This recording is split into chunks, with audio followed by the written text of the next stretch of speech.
Your Seattle Seahawks were back out at CenturyLink Field for their second mock game of training camp. What's going on, 12's Jackie Montgomery with your Seahawks Daily. The Seahawks get the win. Yes, they were playing against themselves, but still, how can you not get fired up when you hear that? Well, with a full mock game now under their belt, Pete Carroll was happy with what his team did on Wednesday. This was a good day for us, really good day that we were able to get through all of the stuff we needed to get through and come back and clean some things up from week one when we came in the stadium. Felt like we had pretty good rhythm, with looking for the rhythm between sequences and plays and changing from offense to defense and all that, and the kicking game stuff. Brian Schneider and Larry Izzo did a really good job to handle that thing today, so that was really well done. So it was good work. The first team defense continues to impress the coaching staff and came up with some key stops throughout the game. I'm really excited about these guys. These guys, and we've had and I think I might have said the other day that an infusion of kind of spirit and leadership and playmaking from Bruce and from Jamal coming in, and I'm anxious to see the effect that Quinton Dunbar can have also, just to add to what we already have. There's an energy about this group. They're really excited about playing together, and we've got to get good. We got to get our stuff right. We got to get all our assignments down and our calls and our adjustments down and all of that. And so that's what we're racing, for the opener, to get that done so we can play really good, clean football and cut these guys loose and let them go. But we're faster. We seem to be more athletic. Marquise has been a noticeable change. Look at the day he had today, but he's been a noticeable change playing the nickel spot. So we really feel like we've boosted this group, and as well as the guys just getting a little better every year as they do. So we have very high expectations that we're going to play a lot of good football. I feel like it's something that we still have to build off of. It was a great day. Get a chance to really hit someone. I feel like today was my first time actually putting my pads literally on someone making a tackle. So I honestly felt good about it. And that's the main thing we got to continue to build off. I feel like last year we kind of slacked a little bit in certain games when it comes to missed tackles. And that's the main thing we got to focus on now going into, week one. I feel like we can tackle well. Every time we tackle well each game, it's usually come out a pretty good game, So that's the main thing we focus on. So I'm glad Pete Carroll and everybody gave us a chance to really, put our pads on each other. We still looked out for each other, but it was just time to bring people down and kind of get the feel for it. But after today, I feel like we'll definitely be ready for week one. So right now, we just got to continue to build on what we did today. Out of the new additions, Quinton Dunbar got some playing times, but Jamal Adams did not suit up.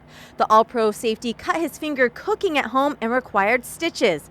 His absence allowed second-year DB Marquise Blair to get more reps, and he had himself a day with 2 interceptions and a big tackle for loss. He's comfortable. I feel like last year, he was kind of going with the flow. He was a rookie, he was learning, but now he's playing more like a vet. Let's say that.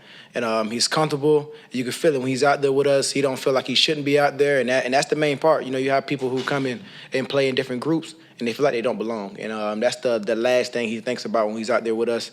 He feels like he's a part. He feels like he's doing everything that he can do to contribute, and he's doing that. He's showing up and making the plays that we expect him to make. And, he came up big twice today, which is cool. It's cool to see that because we can expect that from him during the season. So, and it's awesome. So he's just comfortable now. It seems like he's been doing it for a while, and it's cool to see he come to his own. So he's doing an amazing job so far.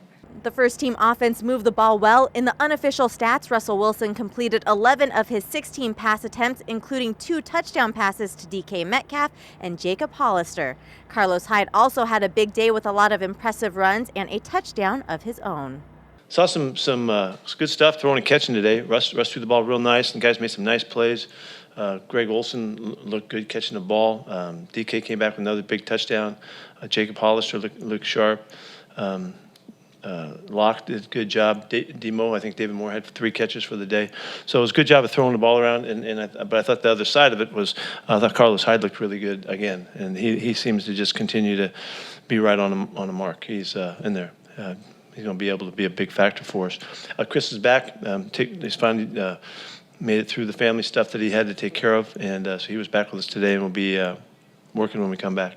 One common theme throughout the post-game press conferences focused away from the football field and instead on the continued outcry over police brutality and the social inequalities that plague the country. There's a lot of problems, but that's just one of the ones that just jumps out at us. And so I really applaud those guys for taking the night.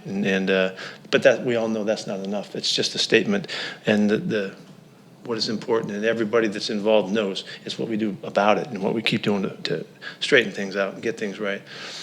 This whole thing is ridiculous, and anybody that doesn't recognize that just isn't paying attention. It's a really touchy subject, to kind of just sit here and put my views on it. But like I said, the only thing I can do in my part is kind of use my platform and kind of keep awareness towards it. Like I said, there's some people that's kind of veering away from it because sports is back, and which we all need. Don't get me wrong. I feel like we all need sports. I missed it. Everybody else missed it. But it's a really touchy subject, and right now the only thing I can do is continue to show awareness. I feel like right now the only thing I can continue to do is speak upon it, keep people informed that what's going on is not right.